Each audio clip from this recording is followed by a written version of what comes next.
তালাকের পর একজন পুরুষ 3 মাস আগে কি বিবাহ করতে পারবে? জি, তালাকের আগে, তালাক হওয়ার পর একজন পুরুষ 3 মাসের আগে, অর্থাৎ তালাক হয়ে গেছে তারপর যে কোনো সময় তিনি বিবাহ করতে পারেন। একজন নারীর বেলায় এটি প্রযোজ্য নয়। কেন নয়? কারণ হলো মূলত এই যে তালাকের পরে 3 মাস অপেক্ষা করার কথা বা ইদ্যতের কথা শরীয়ত বলেছে, এটা বলেছে যে নারীর গর্ভে কোনো সন্তান আছে কিনা সেটি প্রমাণের জন্য।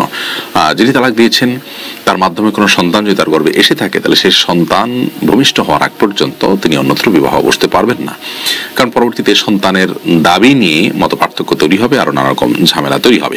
এই জন্য ইদ্যতের যে বিষয়টি সূরা তালাকের 1 নম্বর আয়াতে এসেছে সেটি কিন্তু আপনার নারীদের জন্য প্রযোজ্য, পুরুষদের জন্য নয়। কেন নারীদের জন্য প্রযোজ্য সেটি আমরা ব্যাখ্যা করেছি, যেটা পুরুষদের ক্ষেত্রে প্রযোজ্য হবে না।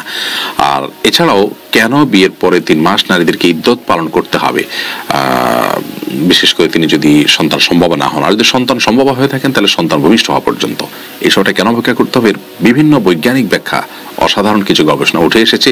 সেগুলো দেখলে বোঝা যায় আল্লাহ রাব্বুল আলামিন যা আদেশ করেছেন সেটি আমাদের জন্য যথার্থ এবং সেটি আমাদের জন্য কল্যাণকর এবং সেটি আমাদের জন্য দুনিয়া আখিরাত উভয় দৃষ্টিকোণ থেকে উপকারী।